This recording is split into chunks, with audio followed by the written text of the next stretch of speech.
Podem os problemas pessoais serem resolvidos? Pode a fragmentação terminar? Krishnamurti: cultivamos uma mente que pode resolver quase todo o problema tecnológico, mas aparentemente os problemas humanos nunca foram solucionados. Os seres humanos estão dominados pelos seus problemas. Os problemas da comunicação, do conhecimento, dos relacionamentos, os problemas do céu e do inferno. Toda a existência humana transformou-se num vasto e complexo problema. E aparentemente tem sido assim através da história. Apesar do seu conhecimento, apesar dos seus séculos de evolução, o homem nunca esteve livre de problemas. David Bohm: sim, de problemas insolúveis. Como estamos num diálogo, sempre que eu me referir aqui é como Krishnamurti, Di é David Bohm e se for alguém da plateia é interrogante. Prosseguindo: Ki coloca em dúvida se os problemas humanos são insolúveis. Di quer dizer da maneira que são colocados agora. Que, de modo como se apresentam agora, naturalmente, esses problemas se tornaram incrivelmente complexos e insolúveis. Nenhum político, cientista ou filósofo vai resolvê-los, nem mesmo através de guerras e assim por diante. Porque então os seres humanos em todo o mundo não foram capazes de resolver os problemas diários da vida? Quais são as coisas que impedem a solução completa desses problemas? Será porque nunca voltamos nossas mentes para isso?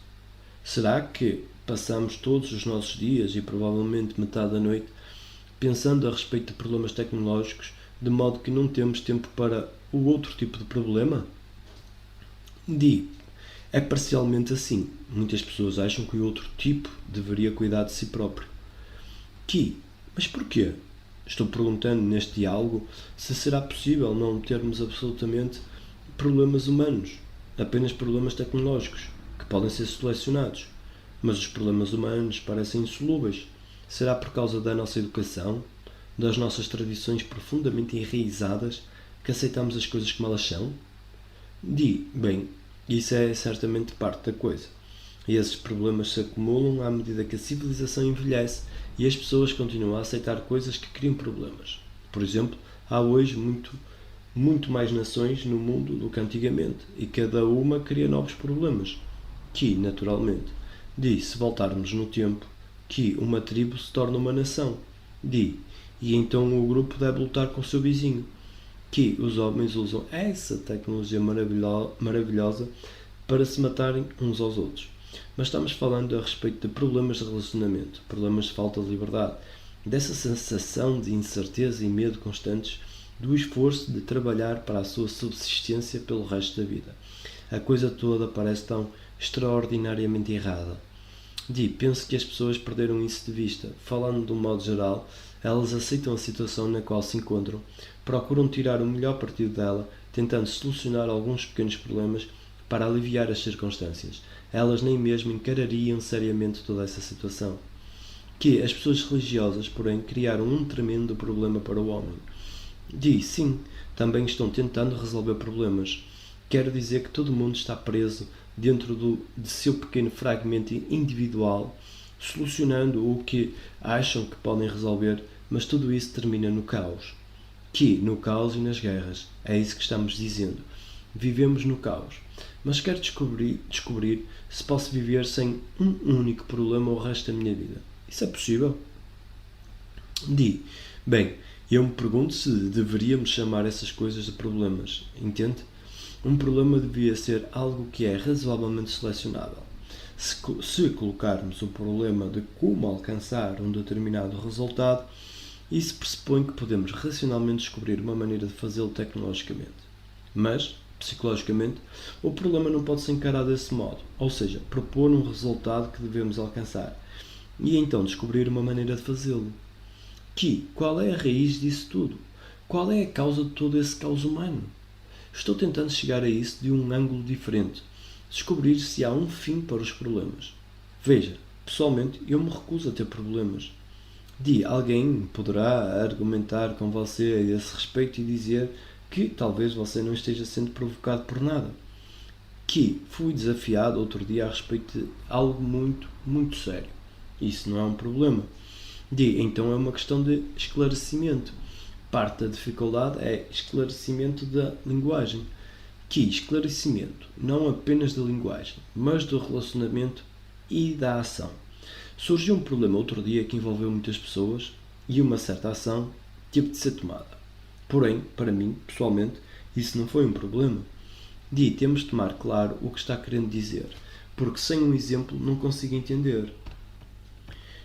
Com um problema quero-me referir a algo que tem de ser resolvido, alguma coisa com que nos preocupamos, algo que estamos questionando e com que estamos incessantemente preocupados. Refiro-me também a dúvidas e incertezas e a ter que tomar algum tipo de atitude da qual nos arrependeremos mais tarde.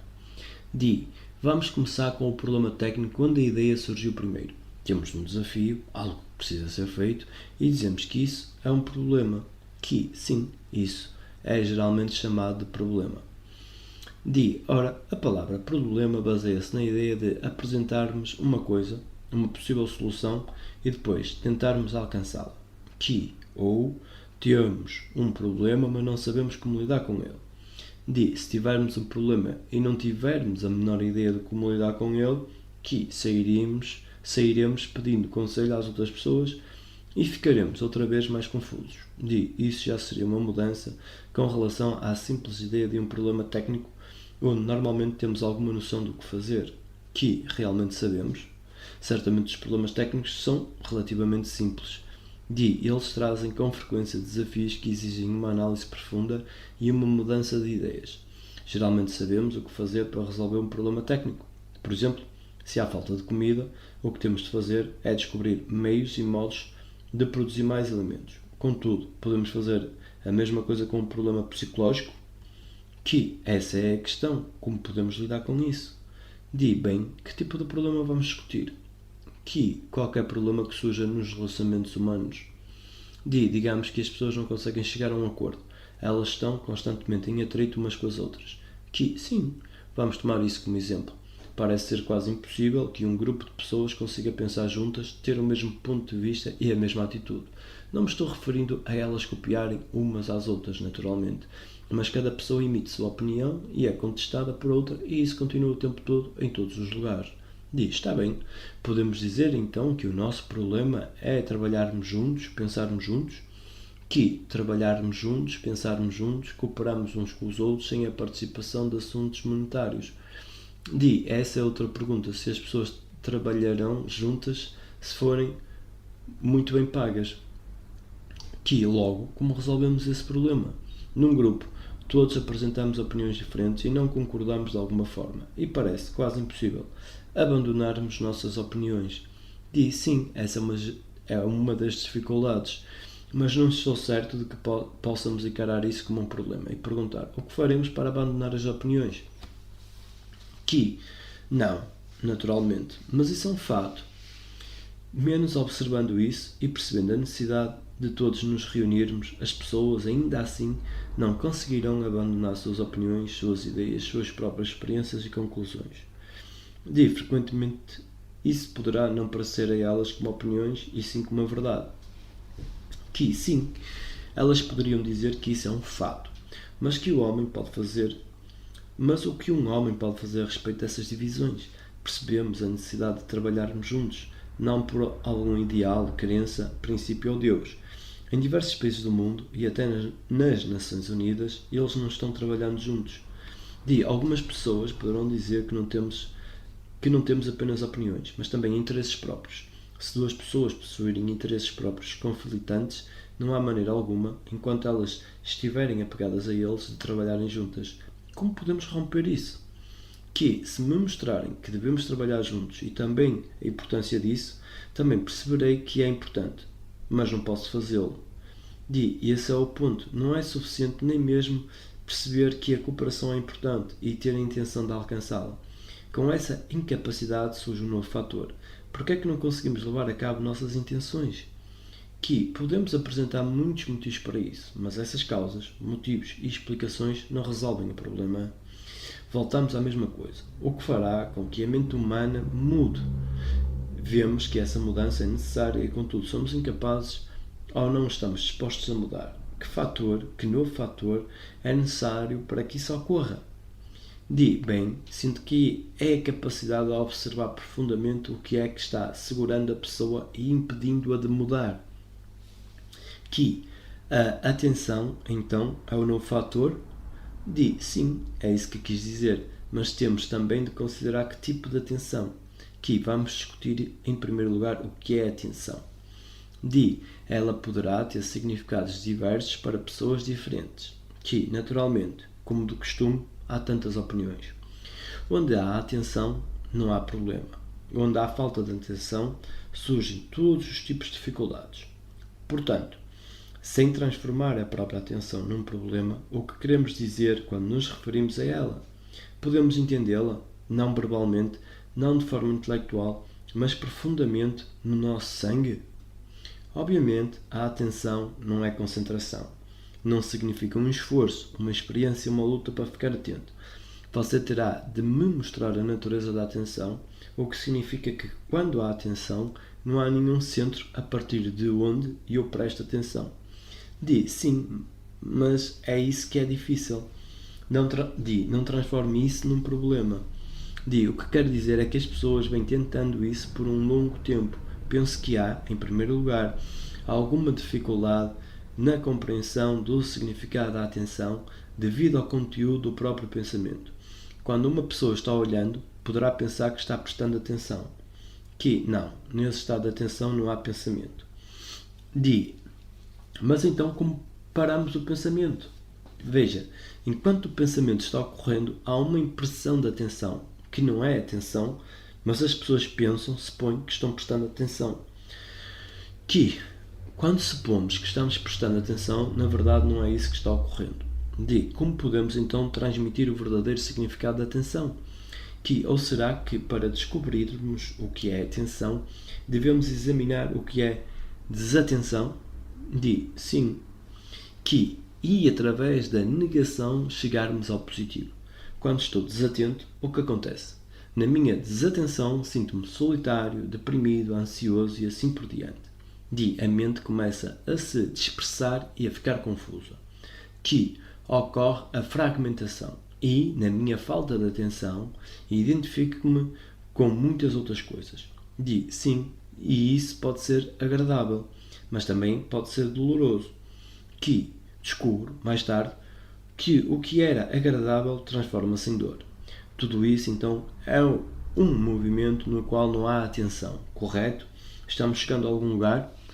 Não sei.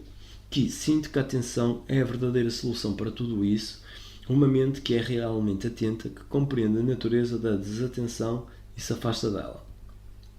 Mas em primeiro lugar, qual é a natureza da desatenção? A indolência, a negligência, o egoísmo, a autocontradição, tudo isso é a natureza da desatenção. Sim, veja bem, uma pessoa egoísta poderá achar que está prestando atenção, mas está simplesmente preocupada consigo mesma. Sim, se houver autocontradição em mim e eu prestar atenção naquilo para não ser autocontraditório, isso não é atenção. Mas podemos tomar isso claro, porque ordinariamente alguém poderá pensar que isto é atenção. Não é. É simplesmente um processo de pensamento que diz: eu sou isso, não devo ser aquilo. Então você está dizendo que essa tentativa de vir a ser não é atenção? Sim, exatamente, porque a transformação psicológica engendra a desatenção. Sim, não é muito difícil, senhor, livrar-nos da transformação. Essa é a raiz da coisa, acabar com a transformação. Sim, não há atenção e é por isso que esses problemas existem. Sim, e quando assinalamos isso, o prestar atenção também se transforma num problema. A dificuldade está no fato que a mente prega peças e, ao tentar lidar com isso, faz a mesma coisa novamente. É claro, a mente, que é tão cheia de conhecimento, de presunção, de autocontradição e de tudo mais, pode chegar a um ponto onde se encontra psicologicamente incapaz de se mover. Não há nenhum lugar para onde ela possa se mover. O que eu diria a uma pessoa que chegou a esse ponto? Eu me aproximo de você, estou cheio de confusão, ansiedade e de uma sensação de desespero, não apenas com relação a mim mesmo, mas também ao mundo. Chego nesse ponto e quero ultrapassá-lo. E isso, portanto, se torna um problema para mim. Então estamos de volta. Mais uma vez, há uma tentativa de transformação. Entende? Sim, É aí que eu quero chegar. É essa a raiz de tudo isso? O desejo de transformação? Bem, deve estar próximo a isso. Como posso encarar então, sem o movimento de transformação, toda essa coisa complexa que sou eu? Parece que não vimos o todo. Não olhamos para o todo da transformação quando dizemos: como posso prestar atenção? Parte disso parece estar escapulido e se tomado o observador, certo? Psicologicamente a transformação foi a maldição de tudo isso. Um homem pobre quer ser rico e um homem rico quer ser mais rico. O tempo todo ocorre esse movimento de transformação, tanto externa como internamente. E embora isso acarrete muita dor e algumas vezes o prazer, essa sensação de transformação, de obtenção, de conseguir psicologicamente, fez com que a minha vida se tornasse tudo aquilo que ela é. Agora percebo isso, mas não posso interrompê-lo. Por que não podemos interrompê-lo? Vamos analisar isso. Em parte estou preocupado em me transformar porque há uma recompensa no final. Além disso, estou evitando a dor ou a punição e sou capturado nesse ciclo. Essa é provavelmente uma das razões porque a mente continua tentando se tornar alguma coisa. E a outra talvez seja uma ansiedade ou um medo profundamente enraizado de que se não me transformar em alguma coisa estarei perdido. Sinto-me incerto e inseguro, de forma que a mente aceitou essas ilusões e disse: não posso acabar com esse processo de transformação. Mas por que a mente não acaba com ele? Também temos de discutir a questão de sermos capturados por essas ilusões. Como vai me convencer de que estou preso numa ilusão? Não vai conseguir, a não ser que eu mesma perceba isso. Eu não posso percebê-lo porque minha ilusão é extremamente forte. Essa ilusão foi alimentada, cultivada pela religião, pela família e assim por diante. Ela está tão profundamente enraizada que me recuso a abandoná-la. É isso que está acontecendo com um grande número de pessoas. Elas dizem: quero fazer isso, mas não posso. Considerando essa situação, o que devem fazer? As explicações, a lógica e todas as diversas contradições, as teorias poderão ajudá-las? É evidente que não. Porque tudo é absorvido pela estrutura. O que vem a seguir? Veja, se elas dizem quero mudar, também há o desejo de não mudar. Naturalmente, o homem que diz quero mudar também pensa lá no fundo, na verdade, porque eu deveria de mudar. Os dois caminham juntos. Temos então uma contradição. Tenho vivido nessa contradição e eu a aceitei. Porque deveríamos aceitá-la? Porque é um hábito. Mas quando a mente está saudável não aceitará uma contradição. Mas nossa mente não está saudável. A mente está tão enferma, tão corrupta, tão confusa que mesmo que apontemos todos os perigos, se recusará a vê-los. Como então podemos ajudar um homem que esteja preso nisso e perceber claramente o perigo da transformação psicológica? Vamos colocar as coisas da seguinte maneira. A transformação psicológica implica a identificação com uma nação, com um grupo e tudo mais. Sim, a manutenção das opiniões, opiniões e crenças. Tive uma experiência, ela me dá satisfação. Vou-me fixar nela. Como você me pode ajudar a libertar disso? Ouço suas palavras, parecem bastante corretas, mas não consigo me afastar de tudo isso. Eu me pergunto se há outro fator, outro modo de comunicação que não se baseie em palavras, conhecimento, explicações, recompensa e punição. Há outra forma de comunicação? Veja bem, há perigo nisso também. Tenho certeza de que há uma maneira que não é verbal, analítica ou lógica, que não representa uma falta de sanidade mental. Talvez haja. Minha mente sempre se comunicou com outra através de palavras, explicações e lógicas ou por meio de sugestão. Deve haver outro elemento que transponha tudo isso. E ele passará através da incapacidade de escutar. Sim, da incapacidade de escutar, da incapacidade de observar, de ouvir e assim por diante. Deve haver um método diferente. Encontrei diversos homens que estiveram com um determinado santo e dizem que, na sua companhia, todos os problemas são resolvidos. Mas quando voltam às suas vidas diárias, voltam ao antigo jogo. Não houve inteligência nisso, entende? Aí está o perigo. Eles se sentem quietos e não verbais na presença desse santo e acham que os seus problemas estão resolvidos. Mas isso ainda vem do exterior, naturalmente, É como quando vamos à igreja, numa igreja antiga ou numa catedral, nós nos sentimos extraordinariamente quietos. É a atmosfera, a estrutura, a própria atmosfera faz com que nos sintamos tranquilos. Sim, ela transmite, não verbalmente, o significado de que é tudo. Que isso não é nada, é como incenso. É superficial. Que totalmente superficial, evapora como incenso. Empurramos tudo isso para o lado e então o que nos resta? Não há uma influência externa, um Deus ou algum Salvador. O que me resta? O que há que pode ser transmitido que atravessará a parede que os seres humanos construíram para si próprios? Será o amor? Essa palavra tomou-se corrompida, carregada, suja. Mas se limparmos essa palavra, será o amor o fator que transporá essa engenhosa abordagem analítica? Será o amor o elemento que está faltando? Bem, temos de discutir isso. Talvez algumas pessoas estejam um pouco cautelosas com a relação a essa palavra. Que estou indescritivelmente cauteloso. E, consequentemente, da mesma maneira como as pessoas resistem a escutar, também resistirão ao amor. E é por isso que eu disse que ela é uma palavra arriscada. Dissemos outro dia que o amor contém inteligência. Naturalmente, que também é desvê-lo. Com amor queremos nos referir àquela energia que também contém inteligência e desvê-lo, tudo isso. Espera um minuto. Você possui aquela qualidade e eu estou preso na minha miséria, ansiedade, etc. E você está tentando penetrar com aquela inteligência nessa massa de escuridão. Como pretende fazê-lo? Isso surtirá efeito? Senão, nós, os seres humanos, estaremos perdidos. Entende, senhor? Consequentemente, inventamos Jesus, Buda, Krishna, imagens que se tornaram sem sentido, superficiais e absurdas. O que faremos então? Penso que esse é outro fator. A atenção, percepção, inteligência e amor. Você traz tudo isso para mim e eu sou incapaz de recebê-lo. Sou agradável, posso senti-lo, mas não posso retê-lo.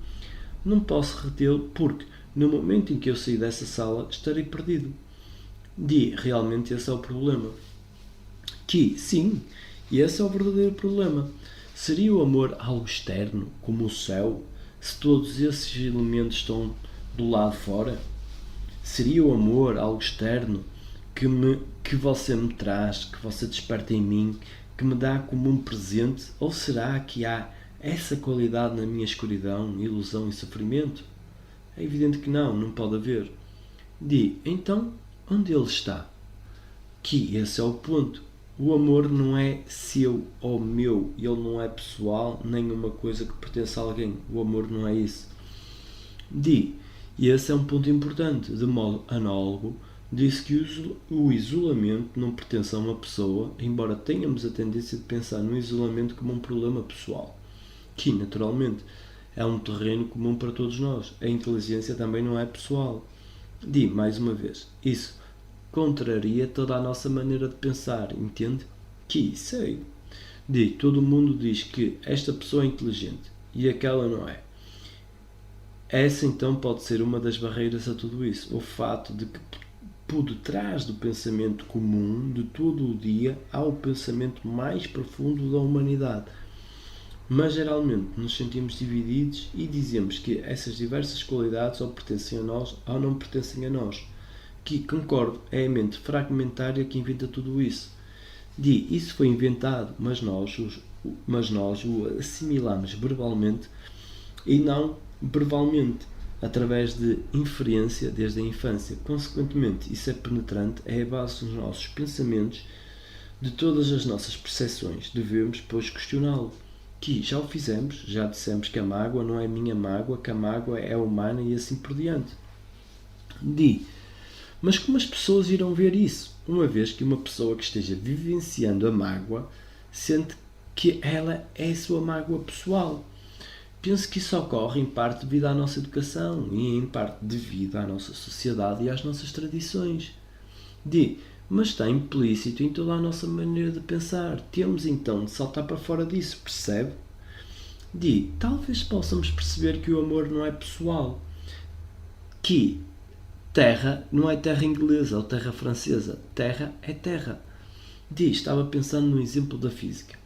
Se o cientista ou o químico estiver estudando um elemento como o sódio, ele não diz que é o seu sódio ou que outra pessoa está analisando o sódio dela. E, naturalmente, eles comparam os seus apontamentos, etc. Exatamente, sódio é sódio. Sódio é sódio universalmente. Temos de dizer então que o amor é amor universalmente. Sim, mas veja, a minha mente se recusa a perceber isso, porque sou terrivelmente pessoal, estou terrivelmente preocupado comigo e com os meus problemas. E eu me recuso a abandonar isso. Quando você diz que sódio, é muito simples, posso ver isso. Mas quando diz que a mágoa é comum a todos nós, isso é difícil. Isso não pode ser feito com o tempo, mas demorou muito para que a humanidade percebesse que sódio é sódio, entende? O amor é uma coisa que é comum a todos nós. Bem, na medida em que existe, ela tem que ser comum. Naturalmente, talvez ele não exista, mas se existir, tem que ser comum. Não tenho a certeza de que ele não existe. A compaixão não é eu sou compassivo. A compaixão está ali, é algo que não é o mim. Se nós dissermos que a compaixão é a mesma coisa que o sódio, ela é universal. Nesse caso, a compaixão de todas as pessoas é a mesma. Compaixão, amor e inteligência. Não podemos ter compaixão sem inteligência. Diremos então que a inteligência também é universal? Evidentemente. Mas temos métodos para testar a inteligência individualmente nas pessoas, entende? Não. Mas será que isso é parte da coisa que está atrapalhando? Parte desse modo de pensar discordante e fragmentário. Bem, pode haver o pensamento holístico, embora não estejamos nisso ainda. O pensamento holístico, então, não é pensamento, é algum outro fator. Algum outro fator que ainda não abordamos. Se o amor é comum a todos nós, porque sou cego com relação a ele? Acho que é em parte porque a mente se assusta. Ela simplesmente se recusa a levar em conta uma mudança de conceito tão fantástica com relação ao modo de encarar as coisas. Mas você acabou de dizer agora mesmo que sódio é sódio. Veja bem, temos bastante evidência disso em todos os tipos de experimentos, elaborados através de muito trabalho e experiência. Contudo, não podemos fazer isso com o amor. Não podemos entrar num laboratório e demonstrar que amor é amor. Não. O amor não é conhecimento, porque a nossa mente se recusa a aceitar um fator tão evidente. Será por causa do medo de se abandonar os antigos valores, padrões e opiniões? Penso que é por causa de algo mais profundo. É difícil de detectar e não é uma coisa simples, embora o que você propôs seja uma explicação parcial. Que é uma explicação superficial, eu sei. A causa será a ansiedade profundamente enraizada, o anseio por uma segurança total. Mas isso, mais uma vez, está baseado na fragmentação, naturalmente, se aceitarmos que estamos fragmentados, inevitavelmente desejaremos ficar completamente seguros, porque quando estamos fragmentados, estamos sempre em perigo. Será essa a raiz de tudo? Esse impulso, essa exigência, esse anseio por estarmos totalmente seguros em nosso relacionamento com todas as coisas? Por sermos infalíveis? Na verdade, só há completa segurança no nada. Não é a necessidade de segurança que está errada, e sim as fragmentações. O fragmento não pode certamente ter segurança. Isso está correto, assim como cada país que tenta estar seguro não está seguro. Mas a segurança completa poderia ser alcançada se todos os países se unissem. A maneira como colocou a coisa soa como se devêssemos viver eternamente na insegurança, percebe? Não esclarecemos bem isso. Faz sentido desejarmos a segurança, mas estamos examinando isso da maneira errada. Como podemos transmitir que o amor é universal, que ele não é pessoal, a um homem que tem vivido completamente na rotina limitada da realização pessoal. Parece-me que o primeiro ponto é: ele questionará a sua personalidade estreita inigualável? Que algumas pessoas a questionam. Elas percebem a lógica do que estamos discutindo e, contudo, curiosamente, pessoas que levam esse assunto bastante a sério tentaram encontrar a totalidade da vida através do jejum, da tortura, em resumo, de todas as maneiras. Não podemos, porém, aprender, perceber ou ser o todo por meio da tortura. O que faremos então? Digamos que eu tenha um irmão que se recusa a ver tudo isso e, como tenho grande afeição por ele, quero afastá-lo da fragmentação. Tentei comunicar-me com ele verbalmente e algumas vezes não verbalmente, por meio de um gesto ou de um olhar, mas tudo isso vem do exterior. E talvez seja essa a razão pela qual ele resiste. Posso mostrar ao meu irmão que essa chama pode ser despertada nele mesmo? Isso significa que ele tem de me escutar, mas meu irmão se recusa a escutar. Parece que há algumas ações que não são possíveis. Se uma pessoa está presa num determinado pensamento como a fragmentação, ela não o consegue mudar porque há inúmeros outros pensamentos por trás dele, que, naturalmente, pensamentos que ela não conhece. Ela não está, na verdade, livre para executar a sua ação devido a toda a estrutura de pensamento que a está impedindo. Como posso ajudar, então, uso essa palavra com muito cuidado, o meu irmão? Qual é a raiz de tudo isso? Falamos a respeito de nos tornarmos conscientes, mas tudo isso é verbal. Pode ser explicado de diversas maneiras, a causa, o efeito e todo o resto. Depois que explico tudo isso, ele diz: você me deixou onde eu estou. E minha inteligência, minha afeição diz: não posso abandoná-lo. E isso significa que o estou pressionando? Não estou usando qualquer tipo de pressão ou de recompensa. Minha responsabilidade é que não posso abandonar um outro ser humano. Não é a responsabilidade do dever e de toda essa coisa desagradável. É a responsabilidade da inteligência dizer tudo isso a ele. Há uma tradição na Índia que conta que uma pessoa que se chama Maitreya Buda fez um juramento de que não se tornaria o Buda Supremo até que tivesse libertado todos os outros seres humanos também. Totalmente que, sim, veja, a tradição não mudou nada. Como pode uma pessoa que tem essa inteligência, essa compaixão, esse amor, que não é por um país, por uma pessoa, por um ideal ou por um salvador, transmitir essa pureza à outra? Morando com ela e conversando com ela, você percebe que a coisa toda pode se tornar mecânica? Diria que essa questão nunca foi realmente solucionada. Penso que não, mas temos de solucioná-la, entende? Ela não foi resolvida, mas a nossa inteligência nos diz que devemos solucioná-la. Não penso que a inteligência diga isso. A inteligência diz que esses são os fatos. E talvez algumas pessoas consigam captar a coisa. Parece-me que há, na verdade, dois fatores. Um é a preparação por parte da razão para mostrar que isso tudo faz sentido. E a partir daí, possivelmente algumas pessoas irão captar a coisa. Já fizemos isso, senhor. O mapa já foi exposto e ele o viu bem claramente. Os conflitos, a miséria, a confusão, a insegurança e a transformação. Tudo isso está extremamente claro. Mas quando chega ao fim do capítulo, ele volta ao começo. Ou talvez ele tenha um lampejo da coisa e o seu anseio de captar esse lampejo e de manter-se nele transforma-se numa memória, entende? E começa todo o pesadelo. Quando mostrarmos a ele bem claramente o mapa, poderemos também apresentar-lhe algo muito mais profundo do que isso, que é o amor.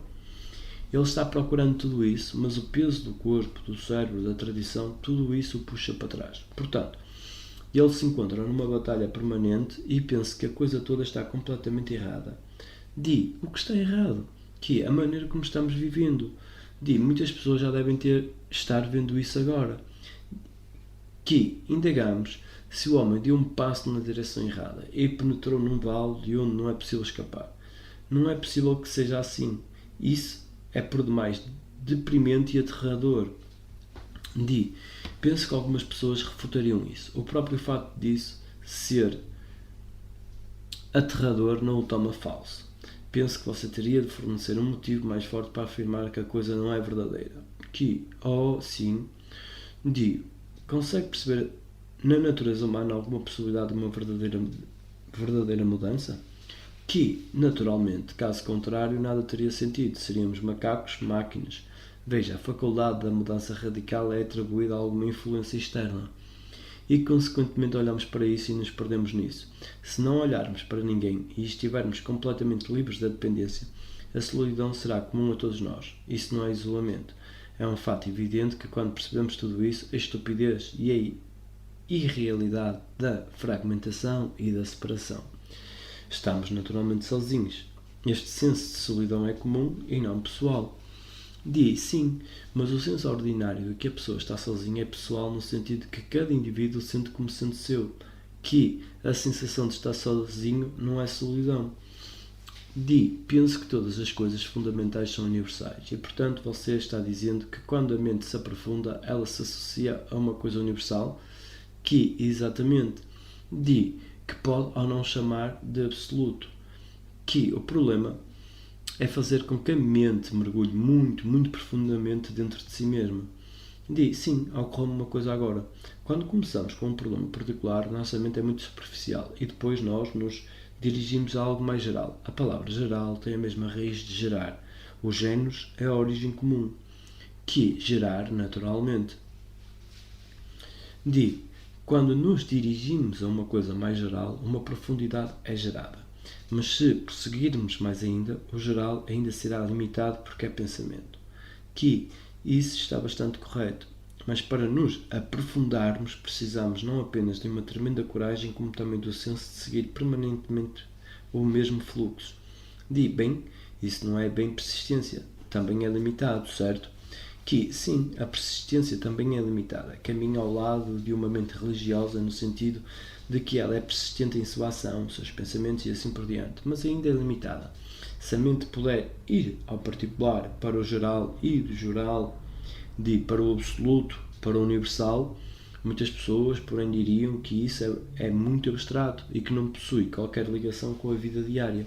Que, eu sei, contudo, ela é uma coisa essencialmente prática e não uma abstração.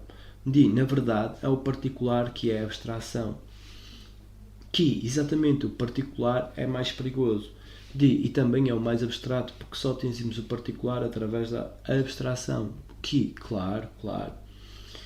Penso que isso talvez seja a parte do problema. As pessoas sentem que desejam uma coisa que realmente as afete na vida diária, não querem simplesmente se perder em conversas e, portanto, dizem todas essas generalidades insípidas não nos interessam.